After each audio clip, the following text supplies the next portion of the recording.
오늘 말씀의 제목이요, 생각대로 되지 않는 건 참 멋진 일이다. 이런 말 같지도 않은 제목으로 하나님의 말씀을 증거하고자 합니다. 일반적인 우리의 생각과 관점은 무엇이에요? 내 생각대로 되지 않는 건 참 슬픈 일이다. 내 생각대로 되지 않는 건 참 억울한 일이다. 내 생각대로 되지 않는 건 참 불행한 일이다. 이것이 우리들 일반적인 생각입니다만, 여러분 잘 생각해 보고요, 여러분들이 오늘 이 자리에 있기까지 지난날의 모든 인생, 그 어렵고 척박하고 절망적이고 낙심되고 눈물 날 때 정말 내 힘으로는 도저히 그 문제 풀 수 없어 하나님만 붙들고 눈물 뿌리며 무릎 꿇고 기도할 때,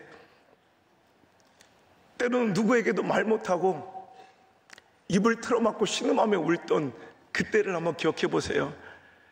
그때는 절망이고 낙심처럼 보였지만, 그때 그 실패 때문에, 그때 그 문제 때문에, 그때 그 아픔 때문에, 그때 그 서러움 때문에, 여러분 오늘 우리가 오히려 아름답게 빚어져 내가 생각지도 못했던 하나님의 귀한 은혜의 자리에, 사명자의 자리에, 예배자의 자리에, 여러분 이렇게 성숙하고 아름답게 빚어져 우리가 이 자리에 있을 수도 있더라는 거예요. 때로는요, 내 생각대로 되지 않는 것이 슬프고 절망적인 일만 아니라 오히려 내 수준으로는 감히 상상할 수도 없는 하나님의 역사와 하나님의 일이 시작되는 때일 수도 있다는 말입니다. 오늘 제 말씀, 제 간증을 통해서 오늘도 내가 만난 시퍼렇게 살아계신 그 하나님을 여러분께 증거하고 싶은데요, 제 책 제목이기도 해요. 어떤 분은 또 그러대, 하나님께 또 시퍼렇게 그랬다고 좀 경망스럽다고 그러는데, 그럼 뭐 다 시뻘게 해야 돼요? 뭐 어떻게 해야 돼요? 우리가 어떤 컬러를 볼 때 느끼는 이 정서와 감정이 있잖아요. 이게 동서양 간에 좀 차이가 있는 것 같아요. 블루 컬러는 외국에서 서양 인문학이나 서양 문학에서는 굉장히 좀 쇠잔함, 노쇠함, 그런 연약함의 상징, 우울함의 상징이에요. 그래서 코로나 블루, 그러면 코로나 시대에 찾아온 우울감들, 또 영미문화권의 고전 시들을 보면 쇠잔하게 쇠어버린 푸른 수염, 뭐 이런 구절들이, 그러니까 블루 컬러는 되게 음산하고 우울하고 또 쇠잔하고 노쇠한 이런 되게 나약한 이미지라면, 우리나라에서는 다른 것 같아요. 동양 문화권 가운데 특히 우리나라는요, 블루 컬러는 강함, 살아있음, 생동력, 능력, 아니 아멘 할 때까지 해보려고 그러는 거예요. 여러분 이런 상징이더라는 거예요. 그래서 여러분 우리 뭐 칼을 잘 갈았어, 그럼 날이 시퍼렇게 살아있다. 그리고 또 어떤 권문세족이 너무 힘이 강해서 그 시대에 누구도 그를 손댈 수 없을 때, 저 집안은 서슬이, 뭘 또 시퍼렇다고 그래, 서슬이 퍼렇다고 그러지. 하여튼 눈치는 빨라가지고 대충 그냥 막. 여러분 서슬이 뭔지 알아요? 서슬? 마이크가 준비 안 돼서 내가 시간 끌고 있는 거예요 지금. 자, 서슬은 마이크 없어요? 알겠어요. 그럼 나 줄 마이크라도 하나 좀 준비해 주시면 제가 왔다가 좀. 제가 생각보다 이 강대상에 감추기에는 비율이 좋거든요. 그래서 좀 앞으로 나가고 싶어서. 이 서슬은 여러분 날카로운 철끝 있잖아요. 혹은 유리가 깨어졌을 때 깨어진 유리의 날카로운 파편, 이런 따위를 우리는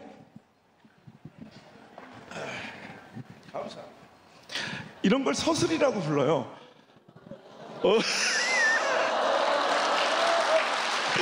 그래서 여러분 들어봐 이제 됐어 이제 서슬은 이렇게 날카로운 철끝 내지는 이렇게 깨어진 유리의 단면, 파편, 그래서 손댈 수 없는 날카로움을 이렇게 상징해서 저 집안은 누구도 손댈 수 없어, 강력한 권세를 가져서, 그럴 때 서슬이 퍼렇다 그래요. 그렇다면 저는 이 표현만큼 우리 하나님께 잘 어울리는 표현이 없다고 생각해. 우리 하나님은요, 세상의 어떤 막강한 권세도 여러분 손댈 수 없는, 예나 지금이나 살아 역사하시며 오늘 이 순간에도 여러분께 역사하실 수 있는 가장 강하신 분이십니다. 여러분, 우리 하나님은 요 성경책 속에, 활자 속에, 문자 속에 갇혀 계신 분이 아니고요, 전설 속에 존재하는, 신화 속의 존재가 아니라 오늘 우리 삶 중에 우리 자녀들의 인생 가운데 시퍼렇게 살아 역사하시는 분이에요. 우리 예수님은 돌무덤 가운데 주무시고 계신 분이 아니라 부활하셔서 살아 역사하시는 분이에요. 그 하나님을 여러분 만나셔야 돼요. 여러분, 그거 아세요? 홍해를 가르신 그분이 바로 여러분의 하나님이세요. 죽은 나사로를 일으켜 살리신 분이 여러분의 예수님이세요. 근데 우리는 그 하나님과 내 하나님은 약간 다른 분처럼 느낄 때가 있어요. 제가 얼마 전에 휴스턴 연합성에 가서 막 얘기했더니 목사님, 이민교회에서는 뭐 그렇게 좀 하면 안 된대. 이민교회는 이렇게 좀, 그래서 내가 그랬어요. 중대한 비밀 하나를 알려드리고 가겠다고. 내가 딴 데서는 안 알려주는데 명성교회는 알려주는 거예요. 우리 한국 하나님이랑 미국 하나님이랑 같은 분이십니다. 그걸 모르고 있더라니까. 여러분, 그 하나님이 여러분의 하나님이세요. 제가 만난 그 시퍼렇게 살아계신 하나님을 제가 좀 증언할까요? 그래서 저는 온양 순복음교회 목사잖아요. 근데 저는 순복음교회를 하루도 안 다녀보고 순복음교회 목사가 됐어요. 저는 평생 감리교단에서 자랐어요. 왜냐면 우리 아버지가 감리교단 목사님이세요. 우리 아버지는 평생을 시골에서 목회하셨고요. 저는 그 시골, 누구 집 숟가락까지 몇 개인지 다 아는 시골 동네. 시골의 정서가 그래요, 원래. 서울 사람들은 이해 못하나 봐. 그런데 솔직히 말하면 이 중에 충분히 이해할 것 같이 생긴 사람 몇 명 있어. 근데 자꾸 모른 척 하니까 서운하다. 시골은 이렇게 다 알아. 그런데 나는 태어나자마자 나는 타이틀 목사 아들로 불리는 거야. 아니, 내 이름은 안호성인데 이쁜 이름으로 불려주지 않고요, 온 동네 사람들이 5살 때부터 내 이름이 목사 아들인 줄 알아. 5살 때 너희 목사 아들, 7살 때 목사 아들, 10살 제가 목사 아들이라며. 그게 너무 싫은 거야. 내 또래 아이들은 충분히 할 수 있는 언행과 실수도 전 용납되지 않은 채, 그렇잖아요. 목사님들도 계시지만 목사님들은 자기가 결단하고 서원에서 오셨으니까 힘들고 어려워도 어떡할까, 그 길을 가야지. 여기 사모님들도 계실 거 아니에요. 속아서 시집 온 건 아니잖아. 어머, 장사한 줄 알았더니 목사네, 뭐 이러지도 않잖아. 지가 알아서 선택한 길이니까 힘들어도 어려워도 눈물 나도 가야지 뭐. 근데 그 자식들이 문제예요. 아니, 그렇지 않아요, 여러분.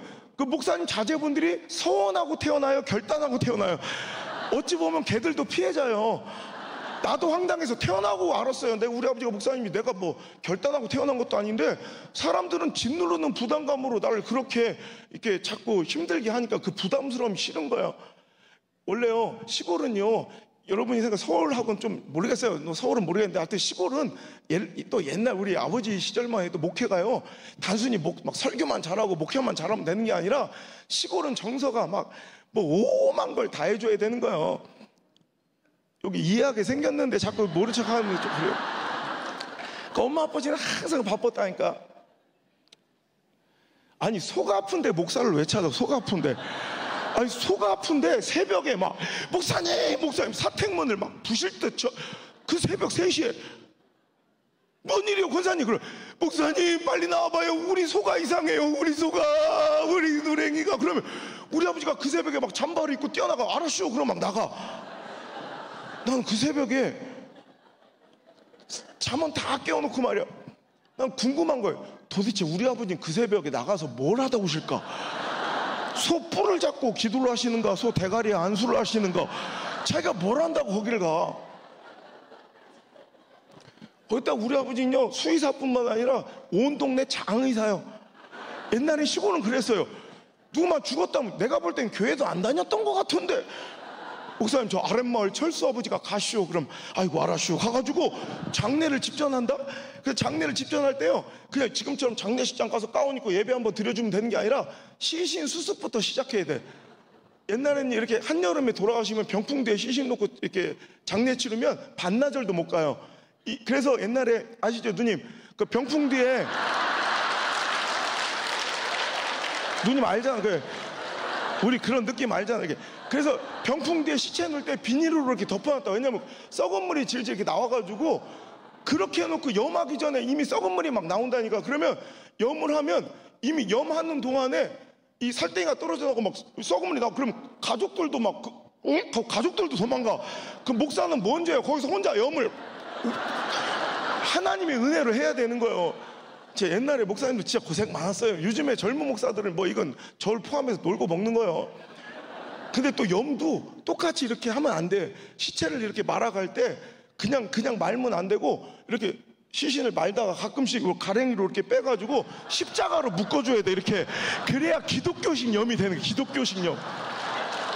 우리 아버지가요, 기독교 장례식 세미나 뭐 되게 잘했어요. 제가 대전에 얼마 연합성회를 갔더니 우리 아버지가 그 짝에서 이제 목회를 많이 하셨단 말이니까 그 아들이 강사가 돼서 오니까 막 사람들이 우리 아버지 아는 목사님 장로님이 찾아오셔가지고 대부분 아버지가 목사님이고 아들이 목사님을 만나면 대부분 이렇게 얘기해. 아이고 아버지 목사님 진짜 설교 정말 사랑이 많으셨다 이런 얘기 해야 되는데, 우리 아버지를 아는 모든 목사님 장로님들은 아이고 아버지 목사님 진짜 장례식 하나만큼은 대한민국 1등이라고.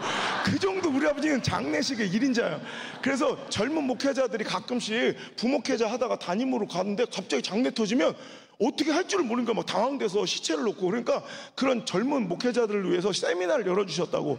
이렇게 몇십 명씩 몇백 명씩 앉혀놓고 이렇게 실습 위주로, 자 보셔요. 예. 시신 유가족을 쭉 세워놓고 모가지를 들어서 한번 보여주고, 자 말어. 그렇지. 계속 말어. 자 십자가로 묶어. 막 이렇게 세미나가 실습 위주로. 그리고 우리 아버지 앞에 널찍한 테이블이 이렇게 놓여있는데 그때마다 거기에 우리 엄마가 맨날 누워있는 거예요. 우리 엄마가 시체예요. 아마 전 세계에 자기 엄마 염을 300번 이상 본 사람은 저밖에 없을 거예요. 도대체 우리 아버지는 정체가 뭐예요? 수의사에, 장의사에, 또 온 동네 온 성도들 중에 여러분 자식 없는 노인분들한테는 자식 노릇해주러, 또 아버지 없는 부모 없는 또 자식들에게는 애비 노릇해주러 정신없이 돌아다니라. 저는요 우리 아버지 은퇴하실 때까지 저는 아버지랑 국민일보에 뭐 제가 연재 한 20주 하다가 국민일보에서 아버지랑 찍은 사진 좀 보내달라고 그래서 찾다가 알았네. 아버지가 내 졸업식에 와서 같이 사진을 찍은 적이 한 번도 없더라고. 아버지는 은퇴하시는 그 해까지 아버지 없는 가정 있잖아요. 그러니까 우리 교회에 아버지 없는 결손가정, 그럼 그 집에 아이 졸업식에 가셨어요. 걔 기죽지 말라고, 걔 꽃다발 사주고, 걔 짜장면 사주고, 걔 사진 찍어주라고. 오히려 저는 아버지가 없는 거예요. 그러니까 저는 진짜 그런 삶이 너무 싫었어요. 그러니까 난 평범하게 살고 싶은 거야. 그러니까 많은 사람들이 꿈을 꿀 때 장래 희망을 써라 그러면 뭐 과학자, 대통령, 우주인, 축구선수, 옛날 우리 어렸을 때는 다 그랬다고. 그런데 저는 직업을 써본 적이 없어. 저는 항상 꿈이 행복한 가정, 그냥 평범하게 살고 싶은 거예요. 제가 오직 저는 공부를 되게 잘했어요, 여러분. 그러니까 선생님들이 다 기억을 하는, 몇십 년이 지난 학생을 그냥 저를 기억한 선생님들은 다 제가 서울대 나와서 지금 한 자리 하고 있을 거라고 생각을 해요.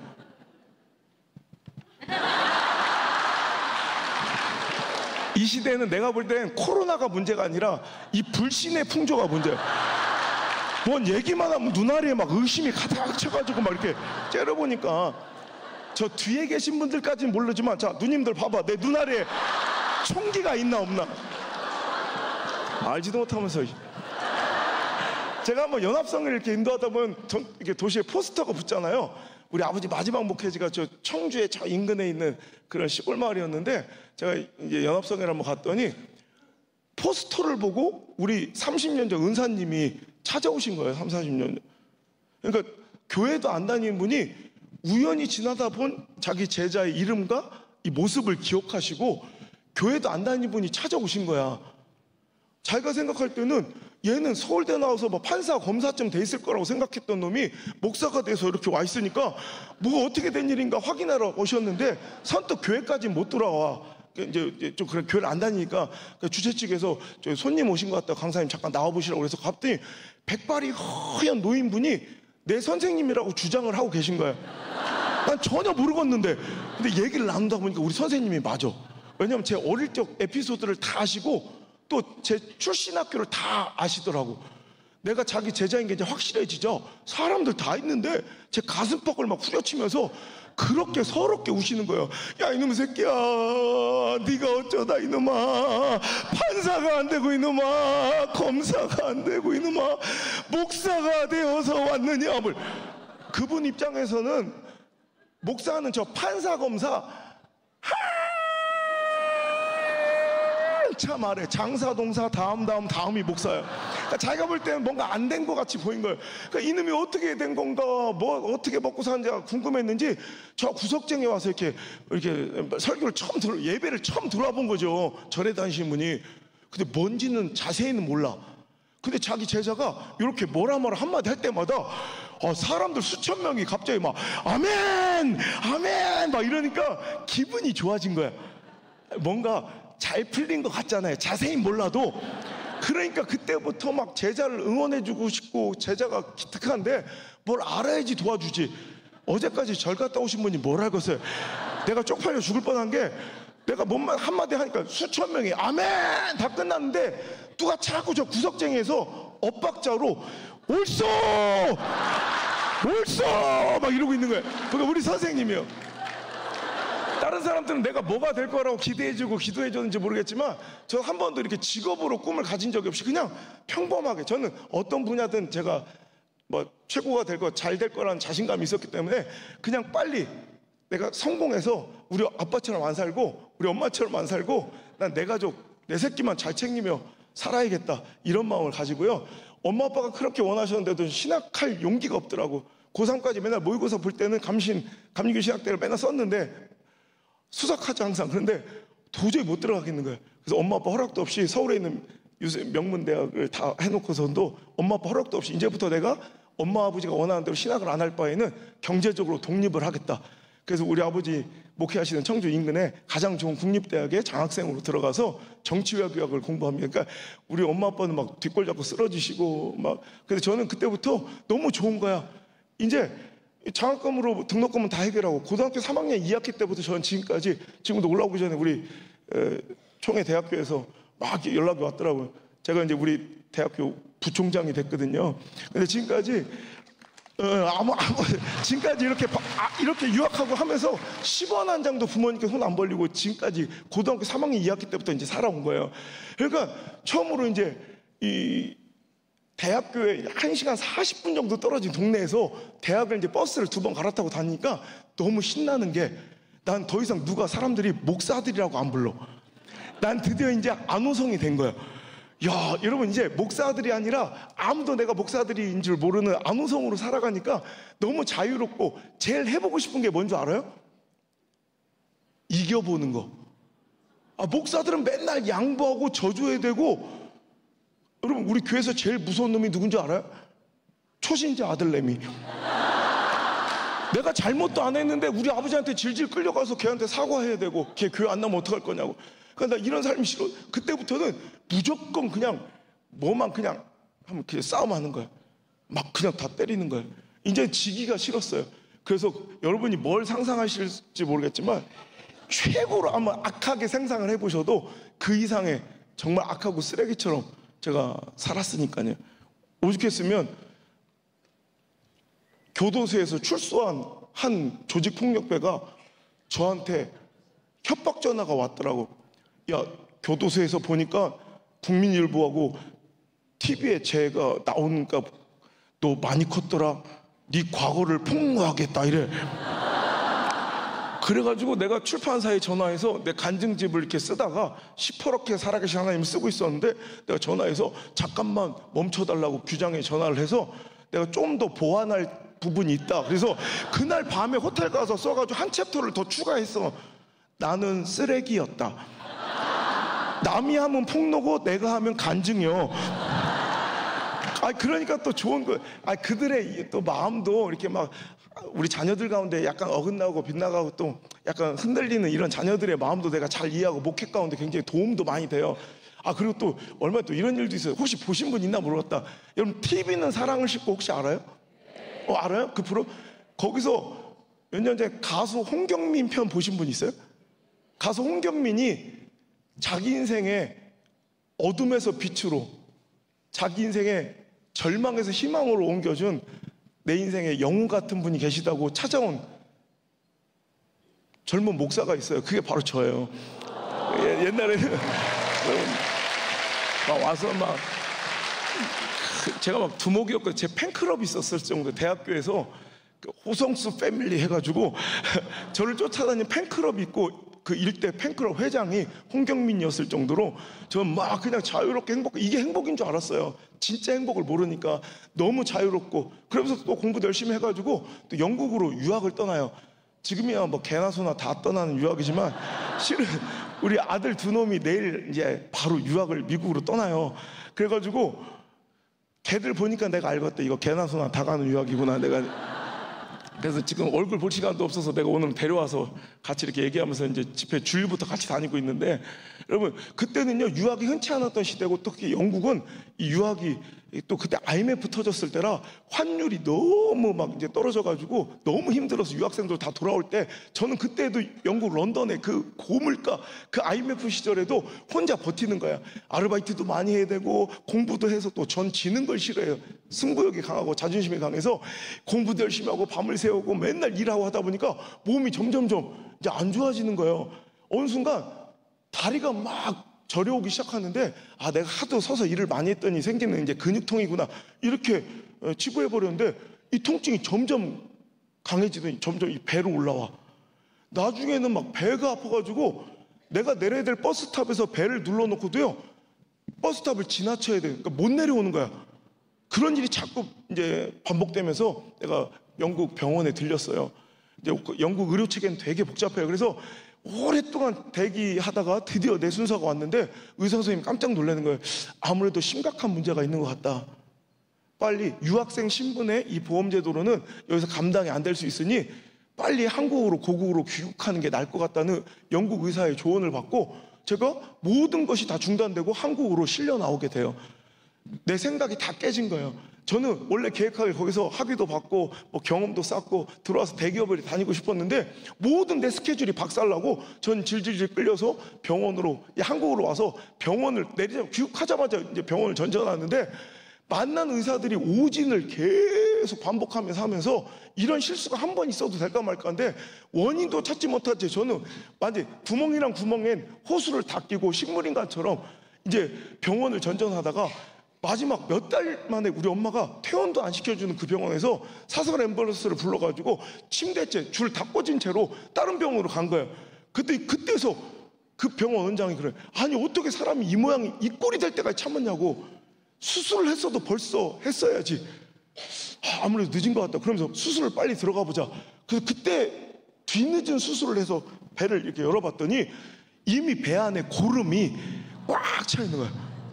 그 고름 때문에 장기들은 이미 몇 달이 지나가면서 장기들은 손상이 돼서 흐물흐물 다 녹아 있고요. 손만 대도 다 장이 터질 정도로 약해져 있는 그 장에 장결핵균이 들어와서 이제 구멍을 다 뚫어 놓은 거야. 그러니까 의사 선생님이 이렇게 열었다가 자기가 손을 쓸 수가 없다고 이렇게 닫으면서 배 안에 있는 고름을 제거해야 되는데, 잘못하면 이제 손만 잘못돼도 이제 장이 터지니까 이제 할 수 없이 였다가 이제 구멍을 하나 뚫은 거야. 여기 만져지네. 야, 한번 만져볼래? 예. 한번 만져봐. 자, 여기 만져봐요. 여기 한번 만져봐. 여기 구멍이 뚫려 있어 여기. 누님 알았어. 내가 이따 계단 앞에 서 있을 테니까 줄 쫙 서. 이 구멍이 이렇게 뚫려 있어요 지금. 구멍이 두 개가 이렇게 뚫려 있는데, 이 구멍을 뚫어서 2m 가까운 튜브에 양쪽에 거즈를 대가지고 양쪽 끝을 묶어서 장기를 이렇게 딱 고름을 제거하면 제일 깨끗한데, 그렇게 안 되니까 빈 공간에다가 이 거즈를 이렇게 막 밀어 쑤셔 놓는 거예요. 한쪽 끝은 이 방광 끝에까지 밀려가고, 한쪽 끝은 아까 이 뚫린 구멍으로 뺀 다음에 이 뚜껑을 덮은 거예요. 어떤 역할인지 아시겠죠? 배 안에 가득 찬 고름을 빨아내는 심지 같은 역할로 이제 아침마다 드레싱하고 거즈를 바꾸려고 뛰어보면 역한 냄새와 함께 샛노란 고름이 계속 매일마다 빨려 나오는데, 이게 얼마나 고통스러운지 몰라요. 근데 이거보다 더 고통스러웠던 게 물 한 모금도 허락을 안 해줘요.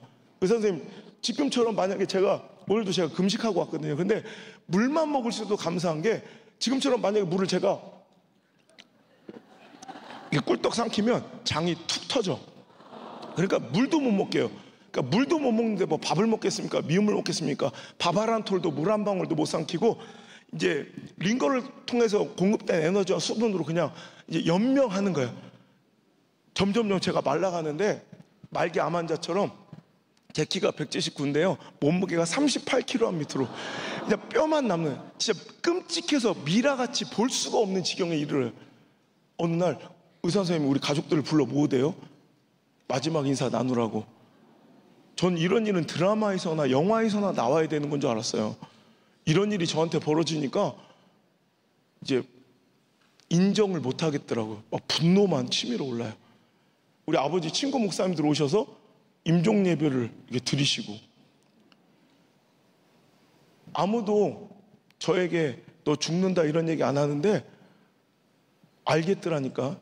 내가 누워있는데 가족들이 삥 둘러서 항상 나 이렇게 발을 내려다보는데 내가 한 번도 본 적이 없는 가족들의 눈, 극도의 절망과 슬픔이 가득한 그 눈을 내가 마주대하는 순간 가슴이 철렁해. 아, 나 죽는구나 이거 알겠더라고요. 얼마나 그때 무섭고 두려운지. 침묵만, 슬픔과 절망의 침묵만 흐르고 있는 그 병실문을 갑자기 우리 아버지가 어느 날 팍 열고 들어오시더니 이 끔찍한 몰골을 가리기 위해서 턱 밑까지 하얀 시트를 이렇게 덮어놨었는데 그걸 확 걷어버리고 이 펑퍼짐한 환자복을 확 벗겨버리는 거예요.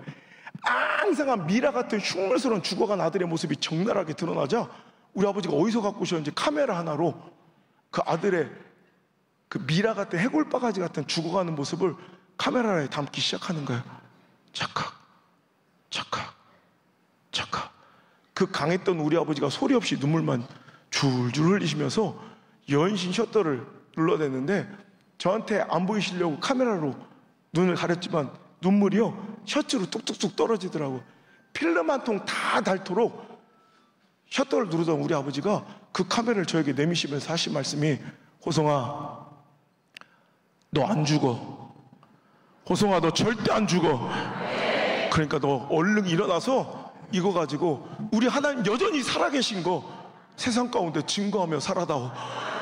그 말씀이 얼마나 감사한지 아버지가 아들이니까 하는 말씀으로 들리지 않고요, 저는 그날 하나님께서 저에게 주신 소망과 약속으로 들리는데 그날 너무 눈물이 나는 거예요. 저도 이렇게 보수적인 신앙의 전통에 자라나서 막 손 들고 아멘하고 막 이런 걸 못 해봤다고. 그런데 너무 절박하니까, 살고 싶으니까 막 두 손을 들고 막 살려달라, 아멘 아멘.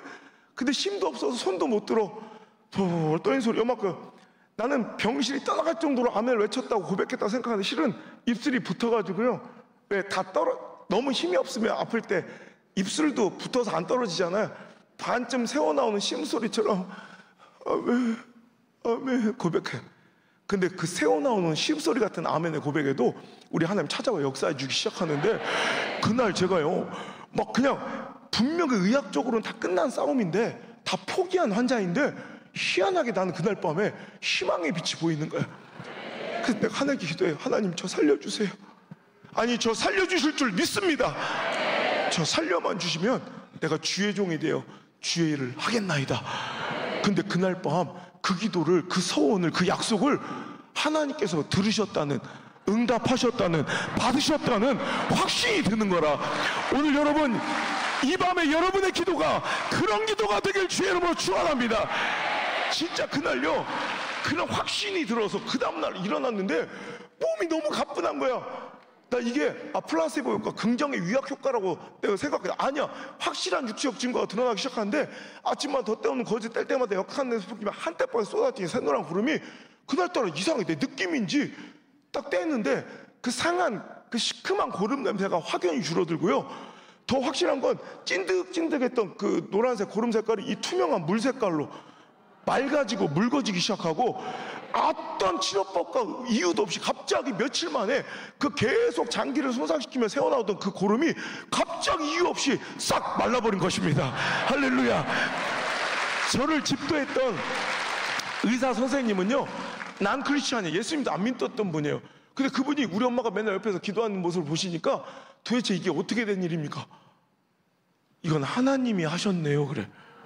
교회도 안 다니는 분이, 예수님을 영접지도 않고 하나님을 알지도 못하는 분이 제 치료의 과정을 보면서 하나님의 살아계심을, 그 권능을 믿을 수밖에 없는 기적 같은 일이 벌어지고, 이 환자, 안호성이라는 환자가 이 병원 나갈 때는 시체로나 나갈 거라고, 성장으로나 나갈 거라고 했던 그 환자가 1년여 만에 살아나서 지발로 병원을 걸어 나오는 기적 같은 일이 벌어진 거예요. 그날 제가 태어날 때도 40kg 남짓밖에 안 됐고요. 1년 동안 누워있다가 내 체중을 발바닥으로 이렇게 딛고 이렇게 걷는 게 너무 징그럽고 안 걸어져. 너무 이상해, 발바닥 느낌이. 내 체중을 내가 받아본 게 1년이 만이. 너무 진짜 쩔뚝쩔뚝 황그랑황그랑 내딛는데, 그때 우리 엄마가 그 더러운 병실 바닥에 막 쓰러져서 기절할 듯 실신할 듯 우시는 거예요. 막. 그도 그럴 것이 우리 엄마는 제 똥오줌을 받아내시는 거야. 여러분, 아들이 자녀가 급작스러운 사고로 부모의 품을 떠나도 그 가슴에 못 묻는 게 그 부모의 마음인데, 우리 엄마는요, 굶어 죽어가는 아들을 옆에서 지켜보는 거예요. 1년 동안. 여러분, 그 끔찍한 마음 알겠어요? 우리 엄마 지금에서 하는 얘기인데, 그때 하나님께 기도했대. 평생 주님의 뜻을 쫓아 순종하고 사역했던 주의 종의 가정의 아들을 어떻게 이렇게 데려가십니까? 하나님, 천국 데려가도 좋은데, 하나님, 천국 데려가셔도 좋은데, 하나님, 저에게 하루만 달라고 그랬대. 우리 아들, 어떻게 어미가 아들이 굶어 죽는 걸 옆에서 봐야 됩니까? 저 피골이 상접해서 뼈다귀 남아 굶어 죽어가는 걸 어떻게 봐야 됩니까? 우리 아들 위해서 아들 좋아하는 계란말이, 김치볶음에서 하얀 쌀밥에 우리 아들 좋아하는 소고기 묵국 끓여서 한 번만 밥 숟가락 떠 먹이고 보내게 해달라고 하나님께 절규한 우리 엄마.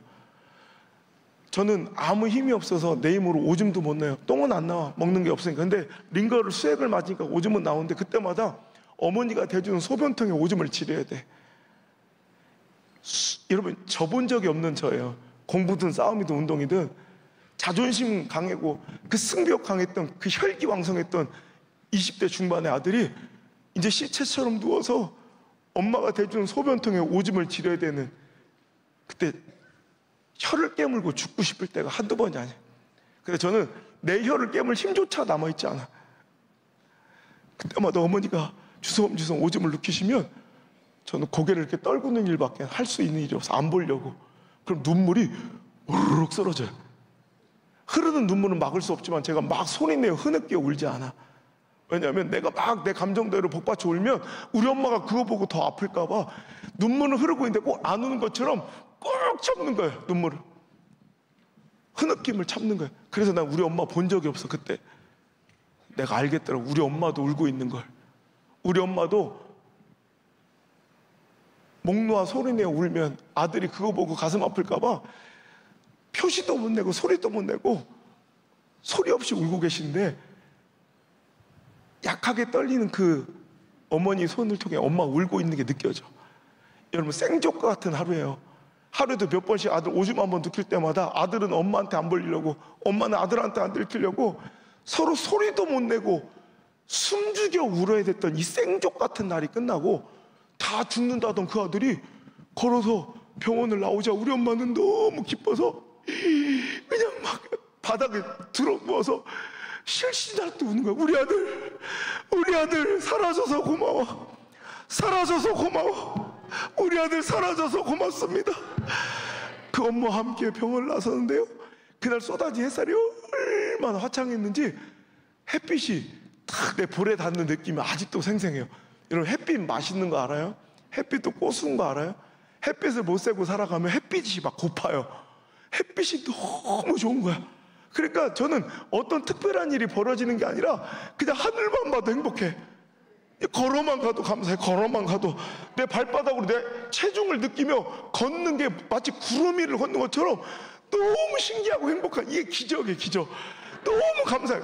그러니까 그때는요, 뭘 어떻게 잘 먹고 잘 살고 어떤 일이 이루어지고 이런 게 아니라 그냥 주를 해 어떻게 죽을까. 야, 그 옛날에 그 신학교 뭐라고 그걸 못 들어가서, 이제 신학교 들어가는 건 일도 아니야. 내 불속이라도 들어가려고 그래. 불속이라도. 내가 목사 되는 건 일도 아니야. 내 순교라도 하려고 그랬어.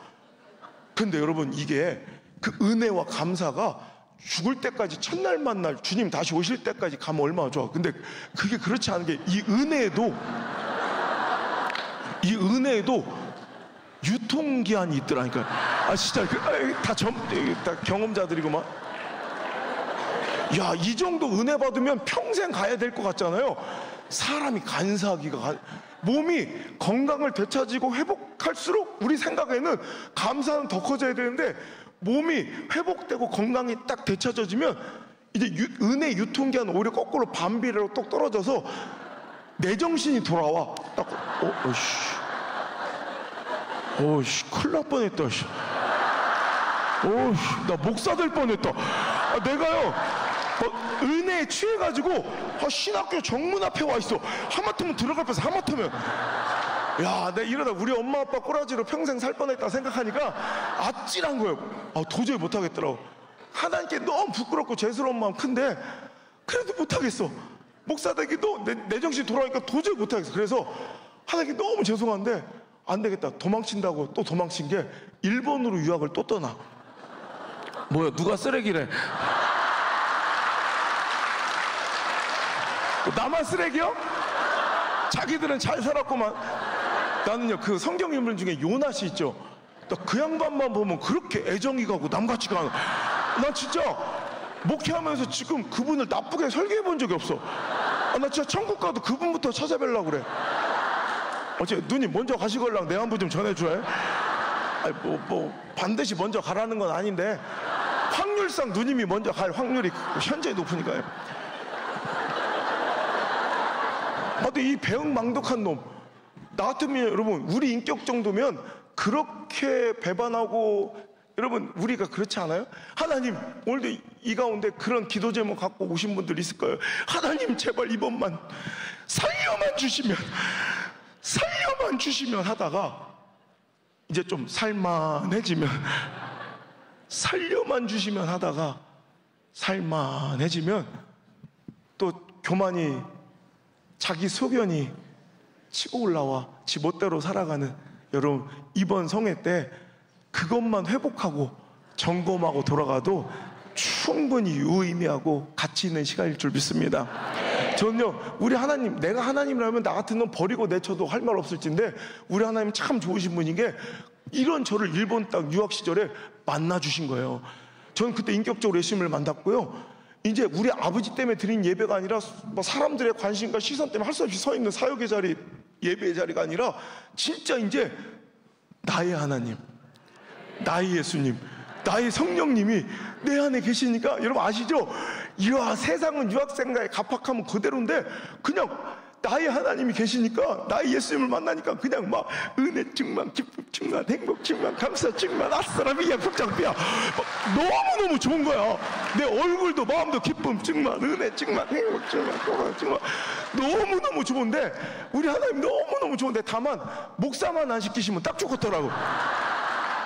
그때요, 제가 유학생들 사이에서 소문이 좀 잘못 나가지고 제가 좀 똑똑한 놈이라고 착각을 하시고 대우하고 삼성에서 총괄 본부장님들이 오셔가지고 저를 스카우트제를 하시는 거예요, 경쟁적으로. 그래가지고 제가 대우하고 삼성하고 계속 왔다 갔다 이게 스카우트제를 하시다가 삼성에서 대우가 짜투할 수 없는 조건을 제시해 주셔서 제가 거기를 사인을 해버렸어요. 내 마음이 자꾸 거절할 수 없는 너무나도 달콤한 그 제의에 하나님께 너무 죄송한데, 근데 그런 생각이 들더라고요. 그래, 내가 그때 분명히 그랬다. 살려만 주시면 내가 주의 종이 되겠다고 했다. 그런데 꼭 목사만 주의 종이냐, 뭐 권사님, 장로님은 너미 종이냐, 그럼 막 이렇게 생각하면서 나를 막 합리화시키는 거예요.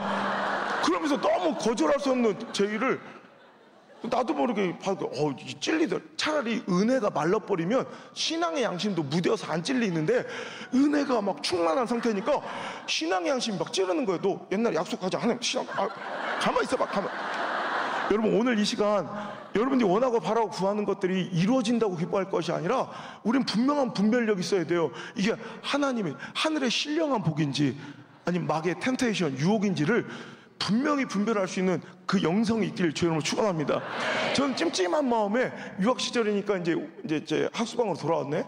그리고 이제 샤워를 하고 잠을 딱 청하려고 그러는데 거짓말처럼 딱 그날 내가 세상의 제일, 하나님 약속 저버리고 세상의 제일을 딱 받아들이고 사인하고 온 날, 그날 거짓말처럼 그날 밤부터 갑자기 배가 싹 아프요. 이게 갑자기 그렇다고 막 배가 뭐 이렇게 아픈 게 아니라 막 기분 나쁘게 막 뭐랄까 막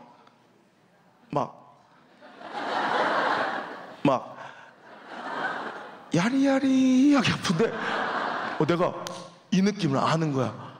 2년 전에 영국에서 배에 고름이 차들어갈 때 그 느낌을 내가 경험으로 알잖아요.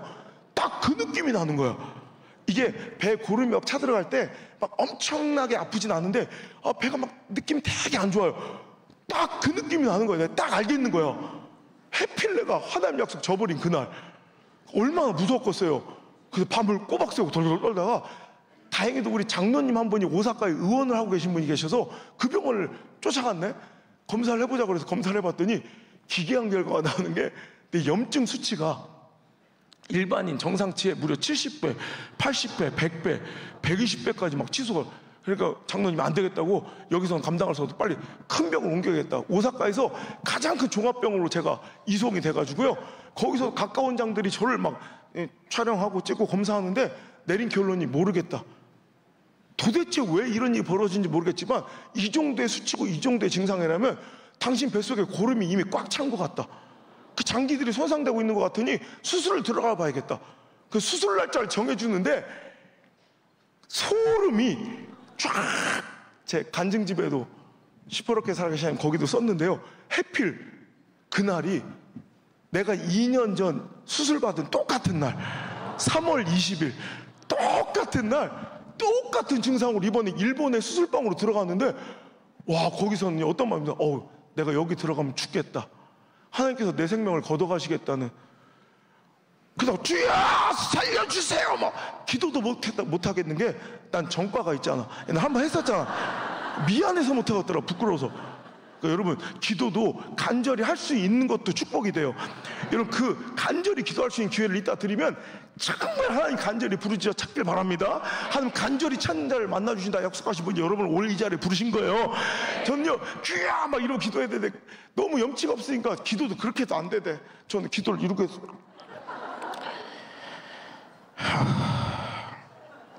아버지 답답하시죠?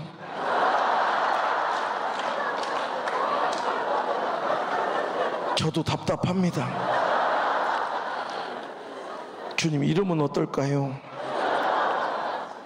그저 속는 셈 치시고 이번에 한 번만 더 살려주시면 이번 진짜 목사 되고 있습니다. 목사 이렇게 얘기했어요. 목사. 이 부끄럽게 짝이 없는 기도 하나님께서 응답해 주시고 저는요 수술 중에 이제 죽음 의학적으로 수치상으로는 죽음을 경험했고요.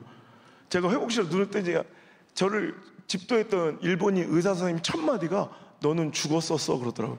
극적으로 호흡이 다시 돌아오고 심장이 다시 뛰고 저는 제 2의 생명을 지금 하나님께 보너스로 덤으로도 이렇게 이 자리에 서서 여러분께 우리 하나님 지금 이 순간에도 시퍼렇게 살아계심을 선포하고 있습니다.